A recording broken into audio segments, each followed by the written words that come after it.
La informática forense en realidad es una ciencia que me permite hacer análisis de, ¿sí? Yo voy a analizar cosas, no voy a atacar, no voy a crear virus, no voy a manejar virus, es decir, no voy a verificar si una máquina tiene virus o no, sino voy a analizar, voy a realizar un proceso de análisis completo desde el momento de la infiltración hasta el momento final, ¿no? Entonces, es un conjunto de técnicas, es una técnica, perdón, que maneja o aplica técnicas analíticas, pero especializadas en lo que es infraestructura tecnológica. No voy a hacer un análisis forense de huella dactilar porque no me interesa, digamos, ¿no? Entonces, yo tengo que ver exactamente con la tecnología. Por tanto, voy a hacer análisis forense de dispositivos, de tráfico y obviamente de transporte, ¿sí? En esos tres elementos sí vamos a entrar como informática forense, ¿no? ¿Qué permite hacer? Y esto es muy importante desde el punto de vista de la informática forense. Dice, permite tres cosas: identificar, preservar, analizar información. ¿Para qué? Para presentar datos que sean válidos dentro de un proceso legal. Entonces esa es la función de la informática forense, ¿no? Siempre va a ir desde el punto de vista de debo identificar qué voy a analizar, debo preservar esa información para que sea reproducible y obviamente debo analizar esa información, ¿no?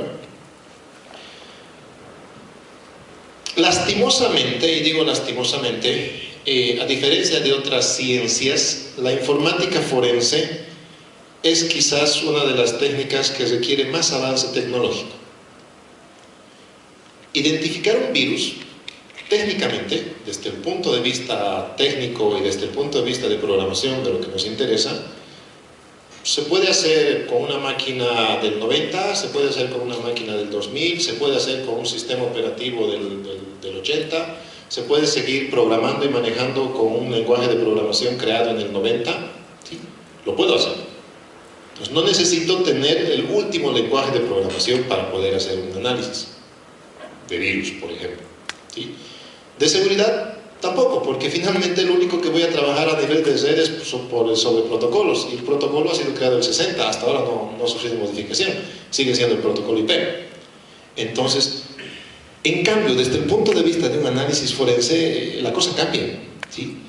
El análisis forense requiere exclusivamente de tecnología de punta para poder, más que todo, mantener la integridad de los datos y del procesamiento como tal. Es decir, vamos a ver que dentro de las tendencias informáticas de la informática forense hay un gran problema con este punto, ¿sí? Porque las nuevas tecnologías ahora son muy diferentes a las que eran el año pasado y las que eran hace 5 años o hace 10 años, ¿sí? Pues ahora vemos que tenemos demasiado equipamiento que debemos analizar. Entonces hay iPhones, iPads, celulares, Android, GPS, GSM y no sé qué cosas más, ¿sí? Y están saliendo ya relojes con conexión a red y demás cosas. Entonces hay demasiado dispositivo que debo saber y debo poder manejar y por tanto debo poder preservar desde el punto de vista de datos, ¿sí? Y por ello requiere de gente altamente especializada. Entonces, la especialización en el ámbito de la informática forense es muy importante. Han visto, han aprendido probablemente a realizar ataques, he estado viendo un poco sus presentaciones y talleres, les han hablado de análisis forense también un poco, ¿no? Han visto informática forense, han debido ver todo este tipo de cosas, ¿sí? Pero eso que han visto es la punta del iceberg, es el 10% de lo que necesitan conocer para hacer un análisis forense real. Es decir, hoy día acaban de ver un poquito herramientas, el Metaxploit y demás, ¿sí? Es una herramienta. Gonzalo les dijo, tiene aproximadamente como 1300 exploits, pero no sirve tanto desde el punto de vista de análisis forense. No me sirve a mí usar el Metaxploit para explotar vulnerabilidades. Como análisis forense no me sirve. Como análisis forense, un técnico forense tiene que conocerse los 1300 exploits exactamente cómo funcionan, ¿sí? Entonces es un problema serio desde el punto de vista de un experto en forense, ¿sí? ¿Qué más debemos ver de lo que es la informática forense? ¿Qué generalidades vamos a considerar? ¿Ya? No hay un creador final de lo que es la informática forense dentro de lo que es la IEF. Pero por lo general, tal vez lo hayan visto en informática forense, ¿no? La herramienta más importante es el Forensic Toolkit, ¿sí? Que es un conjunto de herramientas escritas en Linux que me permiten manejar todo lo que es la secuencia de local, ¿no? Presentación, identificación, bla, bla, bla, que probablemente ya lo hayan visto, ¿sí? Entonces, necesito de alguna forma este tipo de herramientas, y los creadores de estas herramientas, en realidad, que son Dan Farmer y Wes Beneva, se los considera como padres de la informática forense. Entonces son los primeros que han comenzado con esta lógica de decir, ok, hay un problema serio con la información. La información que antes era en papel ahora se está volviendo digital. Por tanto, al ser digital, en algún momento me va a servir para investigar cosas penales. Entonces necesito de herramientas que me permitan trabajar con esa información. Uno de los expertos más importantes en el área de informática forense es Brian Carrier, ¿sí? Que es básicamente una persona que ha estado trabajando con informática forense aproximadamente desde los años 80 y un poquito antes. Entonces estamos hablando de una persona de 20 años de experiencia en lo que es análisis forense, ¿sí? Hacer análisis forense requiere de un tratamiento muy diferente a lo que es hacer un análisis de desarrollo de software, ¿sí? El análisis de desarrollo de software está regido por un conjunto de normas y pasos. Entonces, si yo me salto un paso, el análisis cae mal. O si yo me salto un paso es porque el sistema que estoy desarrollando no sigue esas condiciones. Pero debo seguir los pasos. Si no sigo los pasos, algo va a estar mal, ¿sí?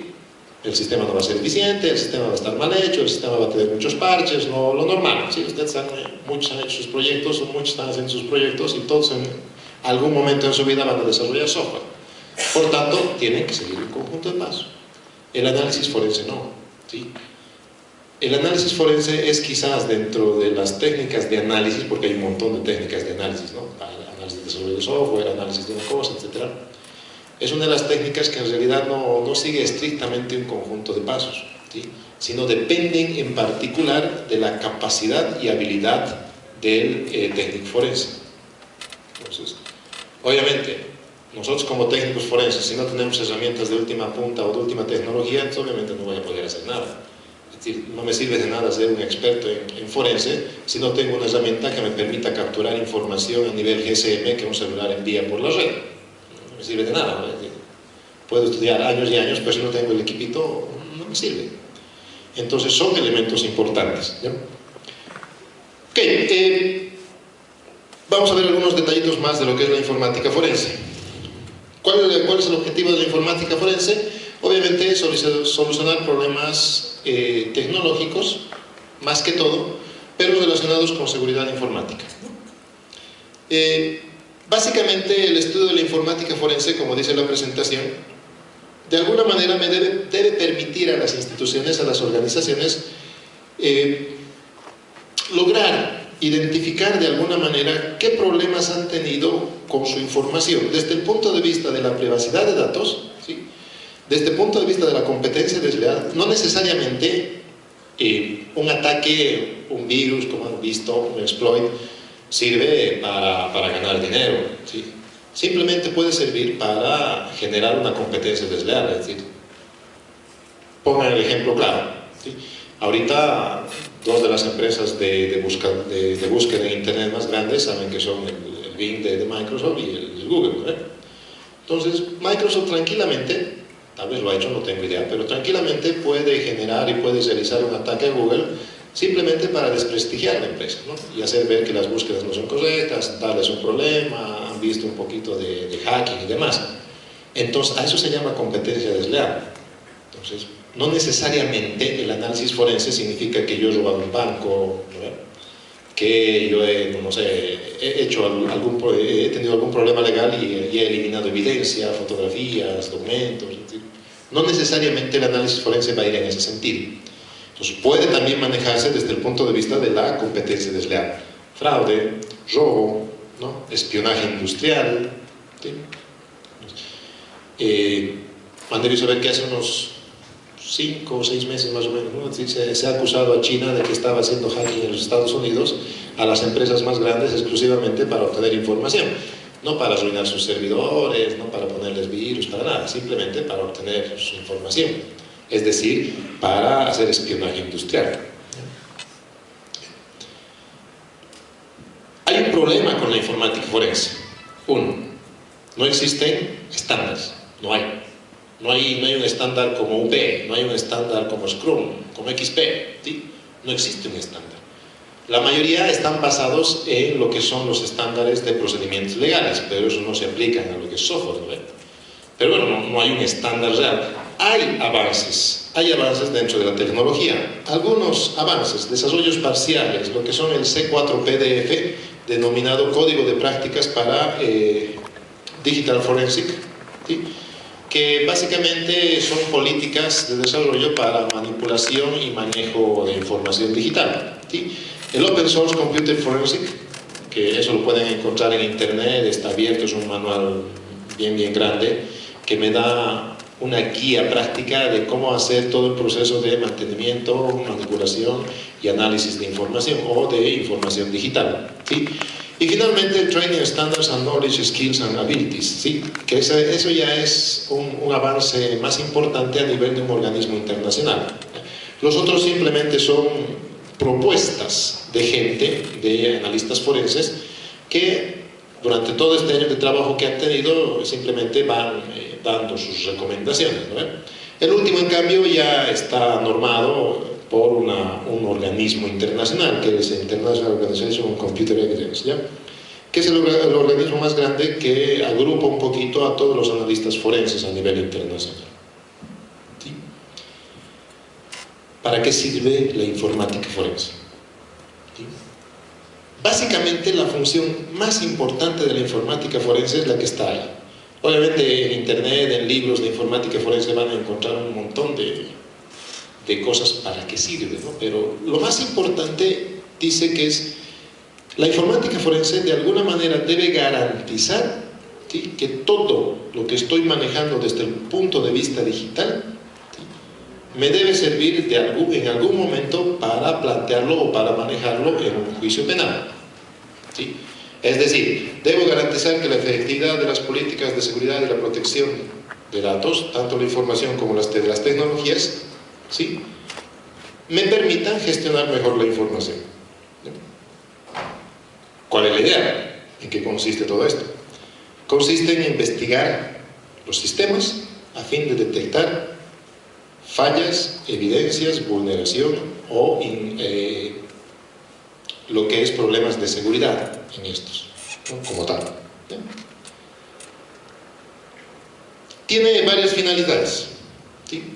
La primera, me debe ayudar a prevenir, ¿sí? Obviamente la informática forense no previene, ¿sí?, pero su finalidad es prevenir.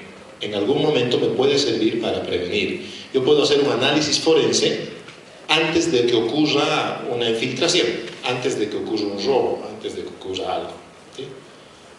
Por tanto, me ayuda a prevenir. El segundo punto, me ayuda a anticiparme al posible problema. Sabemos que en nuestra área es muy importante la anticipación, ¿sí? Es decir, muchos de ustedes ya están trabajando, otros van a empezar a trabajar, otros están saliendo recién, otros están a mitad de carrera y demás. Pero cuando estén trabajando se van a dar cuenta que anticiparse al mercado es muy importante en este negocio, en lo que es el área de informática y sistemas, ¿sí? Por eso es que le he ido también a Apple, ¿no? Porque ha tenido una visión de futuro diferente a lo que la competencia ha hecho. Entonces, la anticipación es clave en esta área. Es decir, yo no puedo esperar a que salga una tecnología, no puedo esperar a que haya un robo. Necesito anticiparme a siempre estar un paso por delante de. Por eso es que los creadores de virus son tan avesados, tan solicitados y demás, ¿no? ¿Por qué? Porque siempre están un paso delante de. Es decir, sale un nuevo sistema, sale un nuevo software y ellos al día siguiente ya han explotado ese nuevo software. Porque siempre están un paso de. Lastimosamente las empresas, ¿qué hacen? Sacan beta, ¿no? El 90% de las empresas sacan software beta. Lastimosamente el software beta sirve de mucho a esta gente. Esta gente va a analizar el código del software beta y sabe que el software final tendrá un 30-40% de modificación del beta, no va a tener más. Por tanto, ellos ya han dado un paso más que las empresas, ¿sí? Entonces, para eso sirve el análisis forense, me permite anticiparme al posible problema. Y finalmente, de alguna manera me permite corregir, ya sea para una solución favorable una vez que la vulneración y las infracciones han sucedido, ¿no? Ok, ¿cuál es la forma correcta de proceder cuando hago análisis forense y por qué? Para terminar este resumen bien cortito de lo que es informática forense, ¿sí? Todo el proceso de análisis forense, que ustedes han visto alguna parte ya, de cómo capturar información, no sé si les han enseñado a usar el Forensic Toolkit, pero les han debido enseñar a usar alguna herramienta, ¿no?, de este toolkit para capturar información, para recuperar datos, para clonación de discos, no sé. Entonces, todo ese procedimiento debe hacerse bajo 3 consideraciones. Primero, debo asegurarme la legalidad. Es decir, no es nomás voy a hacer un análisis forense, ir con mi pendrive, colocar mi pendrive, copiar la información en mi pendrive y llevarla a mi casa. ¿Por qué? ¿Sí? Porque estos dispositivos pueden tener virus, la máquina puede tener virus, puede modificar la información. Entonces, debo asegurarme que la información que estoy manejando en ningún momento vulnere ningún proceso o ninguna parte legal de terceros. ¿Sí? Entonces, no es nomás hacer un análisis forense de cualquier manera. Entonces, deben cerciorarse que lo que van a hacer no afecta a terceros. ¿Sí? Por ejemplo, si en algún momento tienen que hacer un análisis forense, ¿por qué? Porque ha habido robo de información en un banco. ¿Sí? No estoy hablando de robo de dinero, sino robo de información. Es decir, no sé, una secretaria que ha agarrado la cartera de clientes, un antiguo cajero, un antiguo, no sé, oficial de créditos, que ha agarrado la cartera de clientes del banco y se lo ha llevado a otro banco, a otra institución. ¿Sí? Estamos hablando de robo de información. Entonces, ese robo de información no debe afectar en ningún momento a los clientes. Entonces, yo no puedo ir agarrando la información y empezar a poner informes legales con la información de clientes, ¿no? Porque estoy afectando a su integridad. ¿Ya? Entonces, nunca debe afectar a terceros. Debo asegurarme que las evidencias sean aceptadas por los tribunales. Lo que les dije, si yo voy y copio un pendrive y me voy a un juicio con mi pendrive en su portátil, eso no sirve como evidencia. ¿Sí?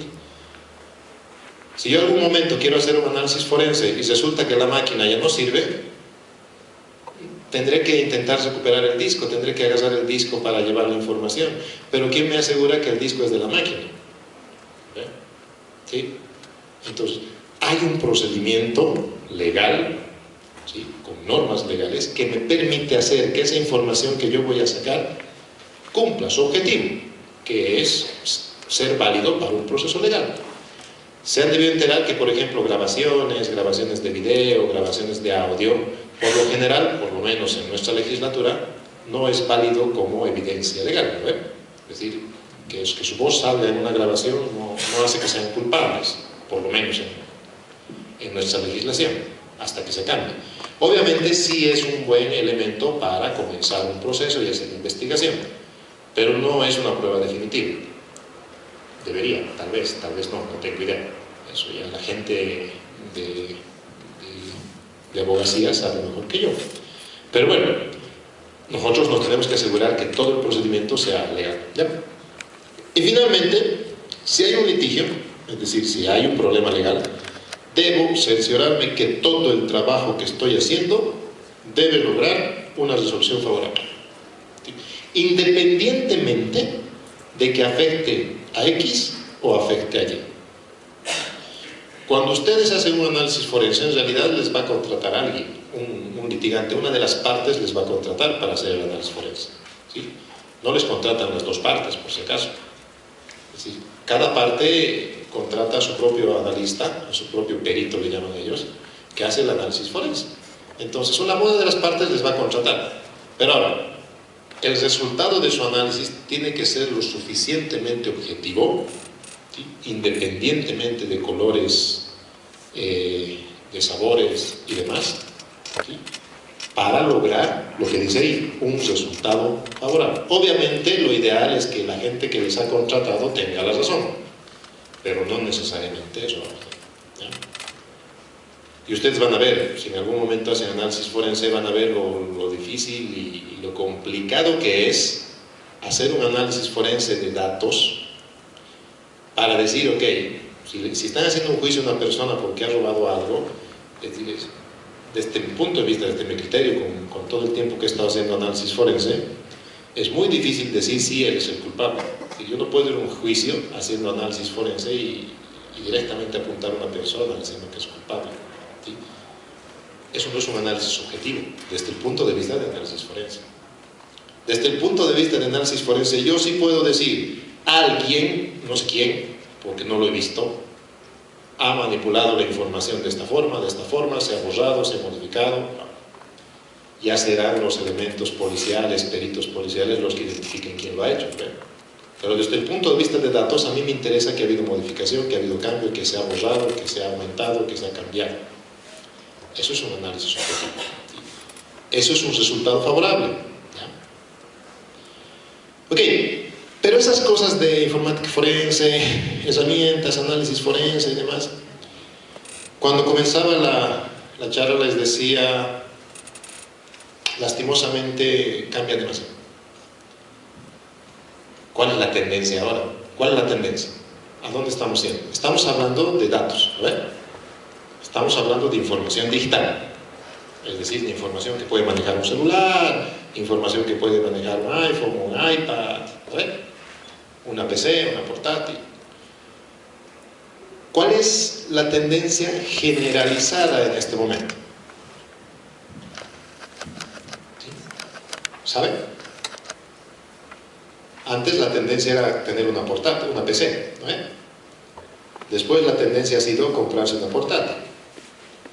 Ustedes han tenido la tendencia de comprarse un dispositivo móvil. Todos los móviles, iPads, iPhones, lo demás. ¿Sí? El tamaño no importa, la cosa es que es móvil. ¿No? ¿Sí? Pero esa tendencia está cambiando. ¿Cuál es la tendencia? Sí, la nube, ¿no? Es lo que le llaman. Entonces, esa es la tendencia también en la informática forense. ¿Sí? Okay. La vida de un analista forense era tan simple, hasta hace unos 3 años, porque lo peor que me podía pasar era la red. Y la red se podía controlar, se podía manejar. Pero por lo general los datos estaban almacenados en algún dispositivo. ¿Sí? Y era una vida fabulosa, porque yo puedo agarrar, quitarle el celular, tocar el celular, clonar el celular, hacer un montón de cosas con ese dispositivo. ¿Sí? Yo puedo agarrar el disco o sacarle copias, entonces era prácticamente, relativamente fácil. No voy a decir que el análisis es fácil, el análisis forense, pero por lo menos la parte de captura de información era fácil. ¿Sí? El problema es la famosa nube. ¿Sí? Todo está basándose ahora en el famoso cloud computing, ¿no? ¿Sí? Es otra cosa. ¿Sí? El análisis forense en cloud computing, la tendencia a nivel de análisis forense ha cambiado harto. ¿Sí? Y para ello vamos a ver bien rapidito lo que es un poquito el cloud computing. Básicamente lo que dice ahí es un concepto de ICT como servicio. Es decir, es un concepto de una herramienta de control tecnológico como servicio. ¿Sí?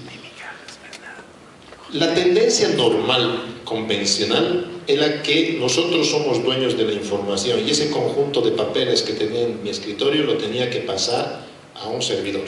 ¿Sí? Y por tanto tenía que tener toda la infraestructura para poder almacenar esa información. ¿Sí? Eso se llama un ICT. ¿Ya? Por tanto, ahora ese concepto ha cambiado. Ese concepto ahora es un servicio. El cloud computing, aunque se haya creado recién nomás, son 4 años creo, ¿no? 4 o 5 años. No es nuevo. ¿Sí? El cloud computing ha comenzado básicamente como teoría, estamos hablando de los años 70. ¿Sí? Los primeros que han empezado con computación y han tenido esa visión, obviamente no se ha efectivizado por N motivos. Pero es el sueño real, como dice ahí, de tener al ordenador como un utility, no como un device, ¿sí? Ahorita el ordenador es un dispositivo, el celular es un dispositivo de almacenamiento y procesamiento, ¿sí? Pero no es una utilidad. Aunque me digan, ok, mi celular tiene radio, tiene televisión, tiene lo que sea, sigue siendo un dispositivo. El sueño original y la lógica del cloud computing es que yo me vea liberado de esos elementos y realmente voy a tener a ese famoso ordenador como una utilidad. ¿En qué sentido? En el sentido de que yo no voy a comprar una máquina para hacer algo. Como dice ahí, yo voy a pagar por el servicio. Yo no me compro las cañerías de agua, ¿sí? Yo pago el agua. Yo pago la luz. Obviamente me dan un medidor, todo lo que quieran, pero al final pago el servicio, pago la luz. Si el medidor se arruina, ¿qué pasa? ¿Quién arregla el medidor? ¿Ustedes? ¿Sí? Si el gas no sirve, ¿quién lo arregla? ¿Ustedes? Entonces, en el contexto actual, si se arruina la PC, ¿quién la arregla? Ustedes. O pagan a alguien para que se los arregle, pero ustedes cubren con los gastos. En el cloud computing no. Si algo pasa, qué pena, ellos que se arreglen, porque yo estoy pagando por tener un servicio 24 horas al día, por poder almacenar mi información 24 horas al día. Si a ellos se les arruina un disco, qué pena, es su problema. Mis datos tienen que existir, ¿sí? Ese es el concepto, ahora, ¿ya? La disponibilidad constante de servicios ICT a buen precio, que son suministrados a través de una red, tarifados solo por el tiempo real de utilización. Ese es otro de los elementos muy importantes en el cloud computing. Actualmente, el manejo de la información depende de muchos factores. Es decir, no solamente depende de tener un servidor de base de datos actual, bonito, grande, más caro, ¿sí? Depende de qué servidor esté funcionando todo el tiempo. Para eso necesito equipamiento, UPS, energía, estabilizadores, ¿no? Necesito que ese servidor no se lo robe. Ambiente especial, refrigeración, bla, bla, bla, ¿sí? Necesito que esté manejado bien, necesito gente especializada, administradores, encargados, ¿sí? Entonces no solo pago el servicio de base de datos, pago a la gente, pago la arquitectura, pago el hardware, pago el soporte, pago todo, como empresa. En Cloud Computing dice que no, a mí no me interesan esos detalles, a mí me interesa el servicio. ¿Qué servicio quiero? ¿Quiero un servicio SaaS, un servicio IaaS, un servicio PaaS? Ahorita vamos a hablar de eso. ¿Qué quiero? ¿Sí? Yo pago eso, pago lo que quiero. Y cómo la demás gente la maneje, eso ya no es problema nuestro. ¿Sí? Lastimosamente, no todo es tan bonito en el cloud computing. ¿Sí? Si bien es una característica importante, los puntos de referencia geográficos son mucho más delicados respecto al tradicional alojamiento. Cuando yo hago un alojamiento web, cuando hago un web hosting, cuando compro web, o cuando hago un data farm, aunque sea, no hago un web hosting, ustedes saben específicamente dónde está su equipo. Tal vez no lo hayan visto, porque está en Estados Unidos, está en Francia, lo que sea, pero ustedes saben dónde está, ¿sí? Por tanto, físicamente es localizable ese servicio. En Cloud Computing no, porque ustedes pueden alquilar, por ejemplo, el Amazon S3, pueden alquilar el Google Apps, pero eso no significa que esté en servidores de Estados Unidos. Puede que la mitad de sus datos estén en Estados Unidos, la otra mitad estén en India, la otra cuarta parte estén en China, ¿sí? Porque así funciona el Cloud Computing, ¿sí? Entonces vamos a ver que el Cloud Computing también terciariza, no es directo, ¿ya? ¿Sí? ¿Qué conceptos son importantes en Cloud Computing? Esos 5 que están ahí: multitenencia, escalabilidad masiva, elasticidad, pago por lo que se consume y autoprovisión de recursos. Multitenencia: compro un servicio al que varias personas pueden tener acceso. Simple, ¿no? Escalabilidad masiva: si hoy tengo 100 megas y necesito 1 tera, es mandar un correo, es aplicar un botón, es seleccionar una opción, ¿sí? No necesito 1 tera, lo reduzco, lo cual no puedo hacer con y en realidad lo que se le brinda es una plataforma que tiene, ¿ya? La desventaja de esto es que si manejo mal la información o programo mal, los defectos del sistema son mi culpa, ¿sí? Cuando yo uso un SaaS, no. En el SaaS, si algo está mal, si alguien me hackea, como lo han hecho ahorita, ¿sí?, no es mi culpa, es culpa del proveedor, ¿sí? Y el proveedor tiene que resarcir cualquier daño que involucre ese proceso. Pero cuando yo contrato un PaaS, no. En el PaaS yo soy responsable, y si yo he hecho algo mal, las cosas, qué pena, ¿no? Ellos me dan solo la plataforma, no me dan la aplicación. Finalmente, el IaaS, en donde el concepto ya es más completo, es todo el proceso de infraestructura, ¿no? Es decir, no solamente tengo la aplicación, no solamente tengo control de la aplicación, tengo control de toda la infraestructura como tal, es decir, del servidor de aplicaciones, del middleware, del database, del sistema operativo. En otras palabras, es más o menos parecido al famoso data farm. Es decir, yo compro servidores y le instalo lo que yo quiero. Yo compro espacio en la red y en ese espacio en la red instalo un sistema operativo, una plataforma de aplicación, un software, instalo todo lo que yo quiero en el IaaS. En el PaaS, yo ya compro una plataforma instalada y solamente programo aplicaciones. Y en el SaaS, yo compro servicio, ¿sí? Entonces, con todo instalado, con todo manejado, etc.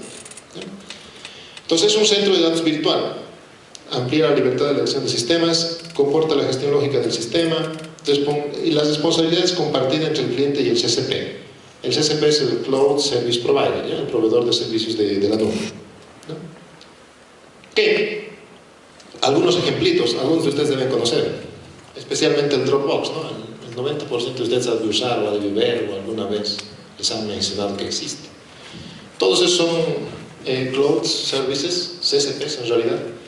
Entre los más importantes, el Dropbox, obviamente, el Amazon Web Service, que es uno de los más importantes, y el Google Application Engine. Está el Google Applications, pero el que más bondades ofrece es el Google Application Engine, ¿ya?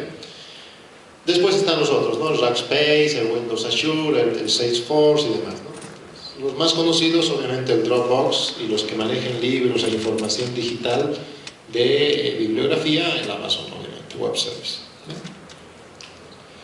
¿Qué cosas son importantes en Cloud Computing? El precio no es muy elevado para tanta cantidad de información que puedo manejar.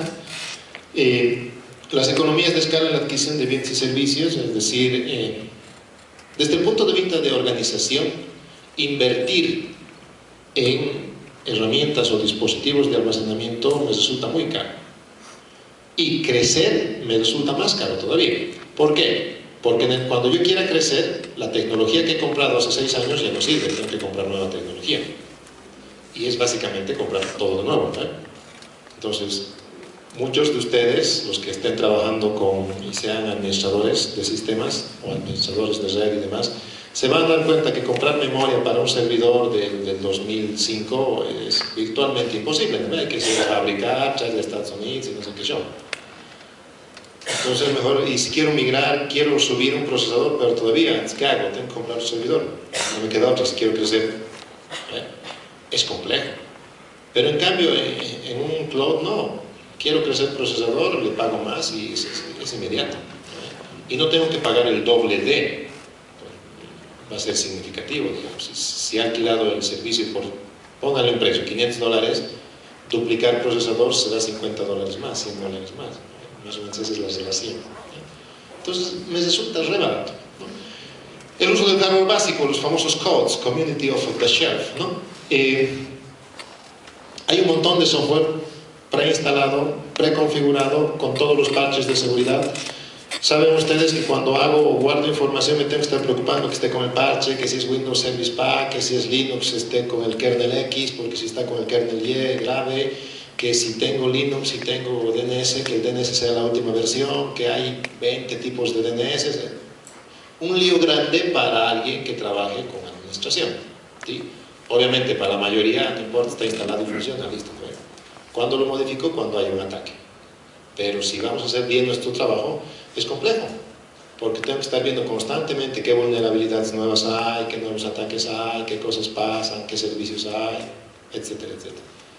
Si bien es importante tener actualizado el servicio, a veces no es tan útil actualizarlo, como Gonzalo decía, al día siguiente, ¿ya? En algunos casos. ¿Por qué? Porque lo que yo tengo está sólido, está manipulado, está modificado, está asegurado para no tener ciertas vulnerabilidades. Sé que tiene algunas, pero las he protegido con firewalls, no sé, con honeypots, con lo que sea. Si yo migro todo a una nueva versión, no sé cómo la nueva versión reacciona a todo ese trabajo que yo he hecho antes. Entonces hay que hacer un estudio, no es tan fácil en servidores, ¿no? La famosa cultura DevOps, ¿no? Ahorita seguimos en la famosa cultura DevOps, se llama Development Operations, es decir, la cultura de desarrollo y operación. ¿Sí? Nuestra cultura es: necesito algo, lo desarrollo y lo uso. ¿Sí? Nuestra cultura no es: necesito algo, busco quién lo ha hecho y lo uso. ¿Sí? Tengo que comprar el producto o hacerlo desarrollar y después usarlo. Eso se llama el famoso DevOps. ¿Sí? Esa es la cultura normal. Pero obviamente eso se supone que con el cloud computing debería empezar a cambiar, ¿ya? O tendría que cambiar, ¿no? Y lo que dice ahí, ¿no? Elevada automatización, mucha versión 10 del software. ¿Sí? El software que hemos hecho hace 2 años ahora tiene que modificarse, ¿no? Lo normal, famoso parche. ¿Sí? Menor disponibilidad para configurar las racks de servidores. Las aplicaciones pueden exportarse de la red local a lo que es la red de cloud computing. ¿Sí? La clave aquí es la banda ancha. ¿Sí? La banda ancha define todo. Porque la banda ancha me va a permitir tener un crecimiento en la cantidad de tráfico que yo puedo mandar a la red. Cuanto más ancho de banda dentro de mi servicio de banda ancha tenga, es mucho mejor. ¿Sí? Porque voy a poder tener mayor capacidad de procesamiento, mayor capacidad de almacenamiento, etcétera, etcétera. Y obviamente las ofertas de aplicaciones ya hechas que pueden ser modificadas a gusto del cliente. Entonces las empresas ya tienen cosas hechas que yo no necesito desarrollar. Beneficios: salida fácil. Si están comenzando un negocio, no voy a comprar servidores, contratar programadores, contratar técnicos. Busco en internet, busco a alguien que ya lo ha hecho, le compro y es inmediato. ¿Sí? Sale directo. Las plataformas IT son elásticas, es decir, los recursos cambian constantemente. Algo muy importante es que la mayoría de los proveedores CSP ofrecen la famosa disponibilidad del 99.9% o superior. 99.9% es alto, ¿sí? En disponibilidad. Eso significa que si el día de hoy me atacan y mi dispositivo está DOS, tener un 99.9% significa que el servicio debe recuperarse aproximadamente en 5 o 6 minutos. ¿Sí? Para tener un 99.9% de disponibilidad. Cosa que muchos de nosotros no vamos a poder hacer con nuestro servidor. ¿Sí? Porque aparte que entramos a las 8 de la mañana y pueden haberme atacado a las 10 de la noche, entonces ya pasamos como 8 horas. ¿No? ¿Sí? Y aunque hayamos entrado a las 8, hemos detectado el problema a las 8, hasta buscar, entrar a la sala, buscar, hacer cosas, fácilmente pasa media hora. Y en 1 hora está resuelto el problema, en el mejor de los casos. Uno de los administradores más eficientes lo puede hacer en media hora, listo. ¿Sí? Pero eso ya me da un 97% de disponibilidad. Entonces, obviamente mejor compro uno de 99.9. ¿Sí? Esa es la idea. Bueno. Entonces ellos tienen gente 24 horas al día, 7 días de la semana, 365 días del año, gente que no duerme, que ni pestañea, creo, para revisar todo el tiempo estas cosas. ¿Sí? Y ningún calvario de aprovisionamiento. Se compran servicios. No se compra equipo, no tengo que preparar la energía, ha habido corte de luz que es frecuente en Cochabamba, tengo que correr a mi oficina, la UPS no dura más de 15 minutos, que no hay diésel para el equipo generador, etcétera, que ya se ha cortado. Entonces eso es un lío grande. ¿Sí? Obviamente a muchos no les va a pasar, pero a muchos que trabajan en empresas grandes es complicado a veces, ¿sí? Porque justo pasa el momento más importante. Hay balance de fin de año y te empieza a arruinar todo, energía no me cortan, que tal cosa, que tal cual, el servidor se ha caído, no sé, el disco se ha arruinado, que la memoria, el procesador, complejo. Pero aquí yo compro servicio, ¿no? Los gastos en capital, lo que se llama capital extensions, son conmutados en gastos de servicio. ¿Sí? Si quiero tener un mejor servicio, pago más. ¿Sí? Si el 99.9 no me gusta, compro uno del 99.99, ninguno tiene 100 por si acaso, pero igual, 99.99 sigue siendo alto. ¿Ya? Compro uno. Y ya está. Y ya no me preocupo de pagarle a la gente extra para que venga en las noches porque justo se ha cortado la luz y demás cosas. Pero no todo es lindo, y especialmente cuando estoy hablando de informática forense. ¿Sí? Hay problemas serios. Pierdo control, yo no controlo las cosas, no sé cómo se guardan, no sé cuándo se guardan, no sé dónde se guardan, ¿sí? No sé quién las ve, aunque las políticas dicen que solo usted se las ve, pero no sé. Las normas, la computación es todavía un sistema con normas compartidas a nivel internacional, ¿sí? Bolivia tiene sus normas, Perú tiene otras, Brasil tiene otras, Estados Unidos es mucho peor. ¿Ya? Respecto del SLA, de lo que es lo que se llama el Service Levels Agreement, ¿ya? Es decir, el aceptar ciertos niveles de servicio, debo verificar el cumplimiento por parte del CCP. Cuando yo haga un contrato, lo que la mayoría no lee, todo el acepto, ¿no? Le sale harto, ¿no? Acepta, sí, acepta. Si han leído ahí, dice no debe ser cubano, no debe tener relación no sé con quién, etc. Todo, si leen completa, les dice todo. Pero están aceptando. Por tanto, están aceptando todo eso, eso se llama el famoso SLA, ¿ya? Entonces siempre es bueno leer por si acaso alguna vez, ¿no? Pasa algo raro, ¿ya? Es complejo, no es transparente.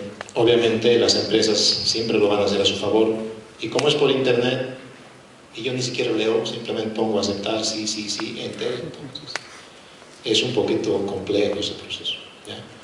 Entonces hay que ver, tal vez dentro de ese contrato decía que si se pierde la información o si alguien roba la información no está en responsabilidad de la empresa recuperar los datos, y ustedes han dicho, sí, aceptan, entonces no es muy transparente que digamos. La seguridad, la falta de seguridad física o lógica. Estamos hablando de un ambiente multiusuario, estamos hablando de un ambiente de la red es bien compleja, ¿sí? Obviamente, si yo todo lo tengo en mi oficina, una red local, encerrada bajo 5 llaves, con 5 guardias en la puerta, sé que muy poco le va a pasar, ¿verdad? Aparte de que el 80% de mi empresa no sabe lo que hay ahí, no sabe cómo funciona, es peor también. O si solo tengo un encargado de sistemas, mucho mejor, es el único que sabe, y si pasa algo es el culpable, nadie más, porque nadie más sabe, ¿sí? Por eso no hay que ser responsable, ¿sí? Siempre tengan a alguien más para culparle al otro, ¿ya? Es importante, ¿ves? ¿Sí? Entonces, aquí no, aquí todo está en multiusuario. Los chinos están viendo la información que envío, ¿sí? Los americanos también, los de Chile también, los de Brasil también, los de India también.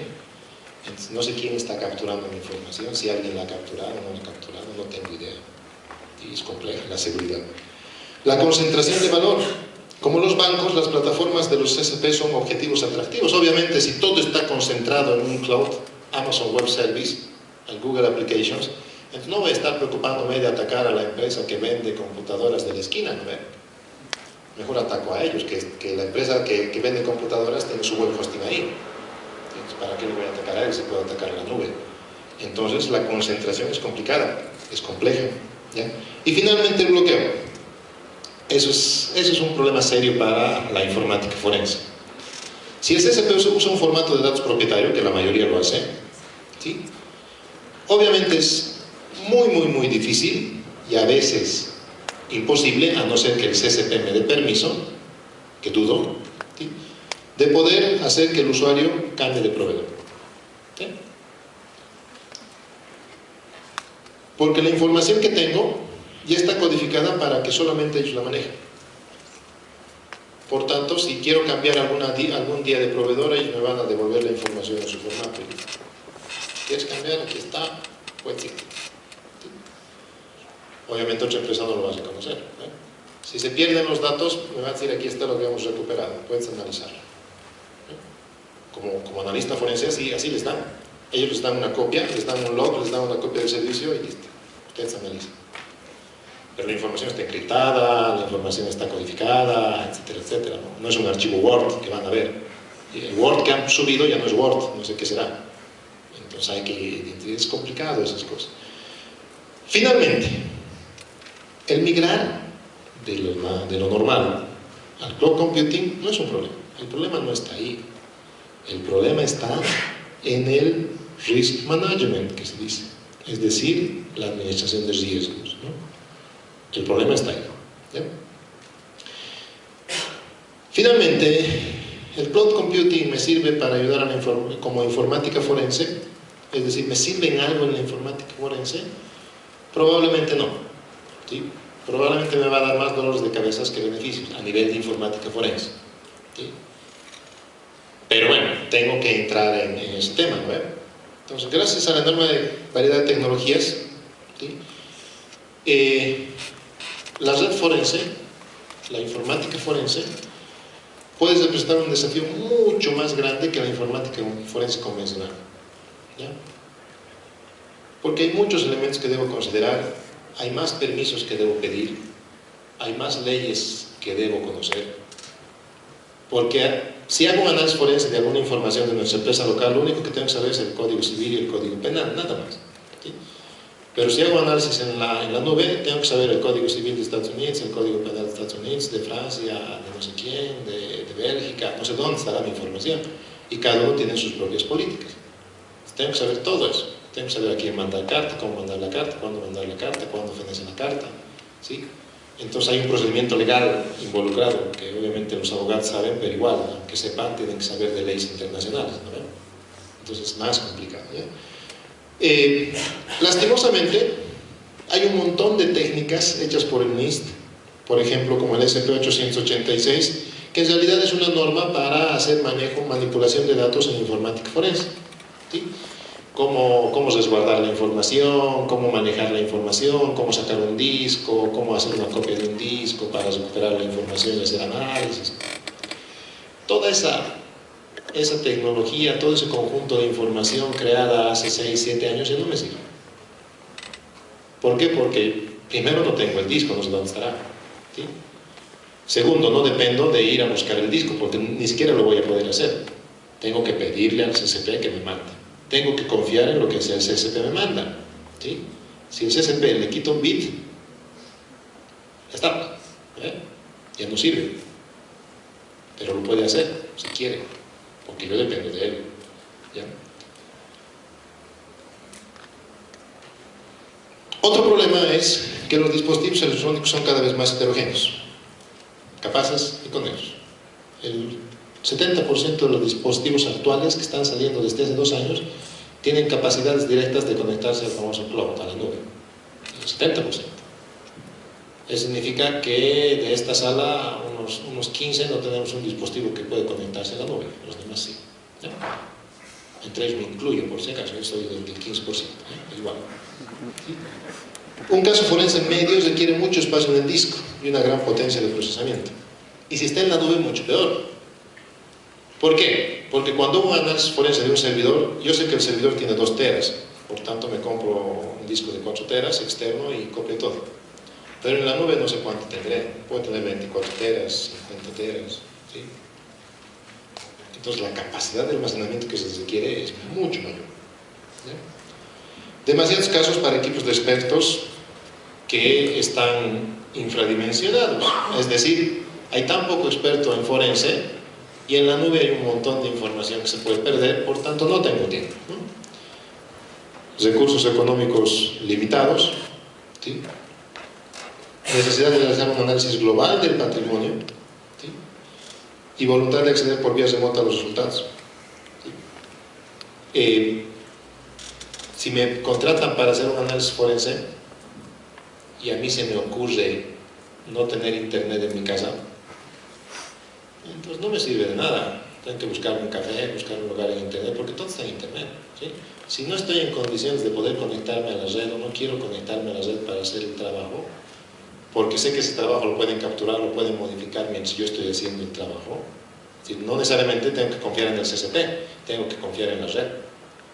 Porque aparte que el CCP me va a mandar bien los datos, pero mis redes, no sé, una red poco segura, entre los datos se van a perder, se van a modificar o alguien los va a capturar, ¿sí?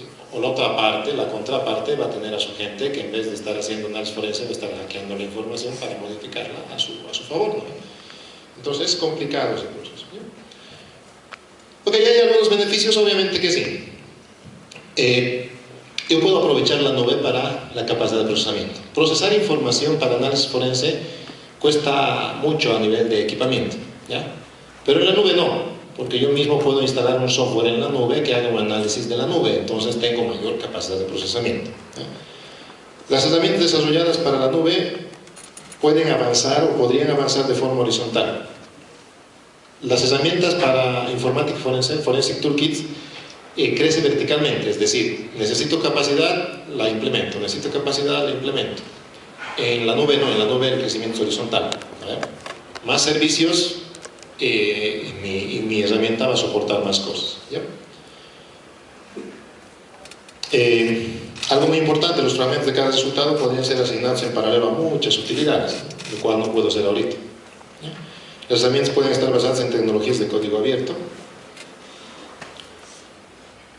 Para terminar un poco, ¿qué desafíos tiene la famosa informática forense? Que muchos SP son a su vez clientes de la misma nube. Por ejemplo, tienen ahí Dropbox, no tiene servidores de almacenamiento, ¿sí? Dropbox subcontrata a Amazon S3. Entonces, el análisis es grave, porque si yo estoy analizando Dropbox, tengo que ir a Dropbox, pero Dropbox subcontrata de Amazon, entonces tengo que ir en realidad a Amazon, ¿no? Y tengo que ver cómo Amazon le pasa a Dropbox y cómo Dropbox me le pasa a mí. El investigador en este caso tiene que ir a un montón de países para solicitar permisos, ¿sí? Ok, algo muy importante de la nube es que la disponibilidad es del 99.9%. Por tanto, hay poca probabilidad de que la nube pierda algo o olvide algo. Pero esa disponibilidad del 99.9% hace que yo tenga un montón de diferentes copias, o lo que se llama versión, ¿no?, de la información. Entonces, hay un problemita ahí. Porque no sé que la información que esté manejando, cuál es la que se ha perdido. Porque en realidad, si ha habido un problema, tengo que ver toda la historia completa del versioning de la información, ¿ya? Y obviamente, la posibilidad de encontrar las copias útiles de datos depende mucho de la calidad del servicio, ¿no? Y finalmente, los datos de la actividad criminal podrían ser sobrescritos rápidamente cuando las zonas de disco se vieran asignadas a otro cliente. ¿Qué pasa? Yo voy a tener todas mis cuentas bancarias en un sistema de la nube, ¿sí? He hecho un desfalco, he cerrado el servicio en la nube, me he ido, obviamente hay un proceso legal, quieren hacer un análisis de la nube, lastimosamente la empresa ha subcontratado ya ese espacio a otro y la información ya no existe, ¿sí? Lo cual no pasa con un disco duro, porque el disco duro va a seguir ahí. Aunque esté formateado, lo puedo, no sé, puedo recuperar algo, ¿no? ¿Saben ustedes eso? Entonces en la nube no pasa así. Si se ha perdido, si han subcontratado ese espacio a otro elemento, pues bueno, ya he perdido la información. Entonces, la tendencia de ir a la nube es también la misma desde el punto de vista de la informática forense. Solución. Muchos hablan y dicen, ok, el problema no es que tengas SAS, PAS o IAS, ¿sí? El problema es que debería tener un FAS, ¿sí?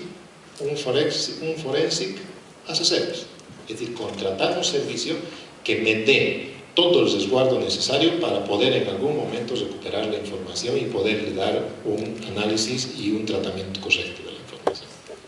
Entonces, ese es el futuro de la informática forense, ¿sí? Entonces, si alguno de ustedes ha querido incursionar en informática forense, digamos, está un poco tarde, porque ahora tiene que aprender el cloud primero para después recién incursionar en la informática forense. Porque ahorita a nivel internacional dicen, según estudios, el 40% está en la nube ya. A nivel internacional, en Bolivia, no sé, debe estar el 5%, no sé cuánto está. Pero a nivel internacional los estudios dicen que ya el 40% está en la nube, ¿sí? Eso significa, por las tendencias normales, que de aquí a unos 3-4 años el 60-70% va a estar en la nube, ¿sí? Y solamente empresas muy grandes que te pueden dar ese soporte de administración van a tener sus propios equipamientos, ¿vale? Bolivia no tengo idea, ¿ya? Pero bueno, como informática forense, como analistas forenses, como gente que está haciendo todo ese uso de esas herramientas, tengo que ver. Tengo que ver que ahora las herramientas para clonar disco ya no me sirven. Necesito una herramienta que me mande información mediante, el término ahorita, mediante flujos, mediante stream, ¿no? Necesito copiar un network stream. Es decir, no me interesa copiar archivos, me interesa copiar flujo de datos completos. Entonces, necesito una herramienta que me copie el flujo de datos, agarre todos los datos bit a bit y me los copie tal cual.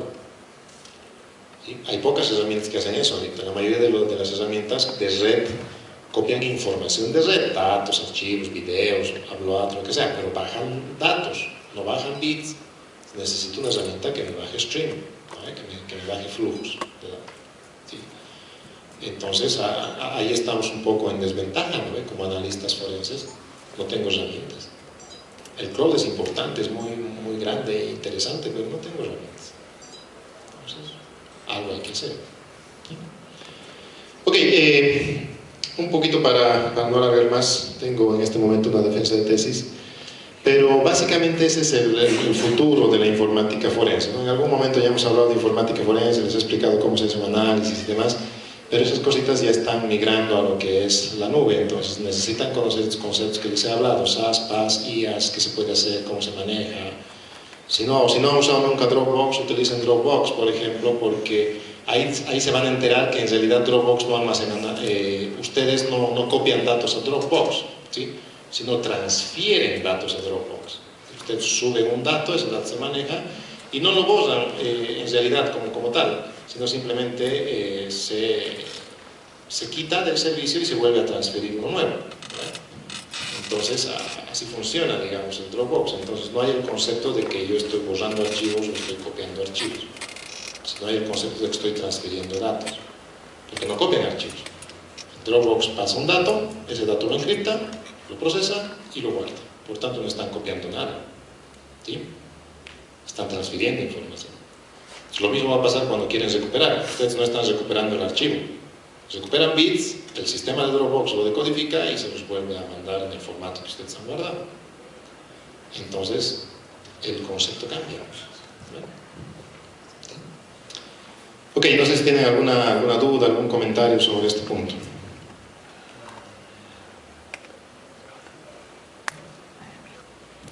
Ok, entonces, muchas gracias por su atención y espero que les haya servido un poquito esta presentación. ¿Sí?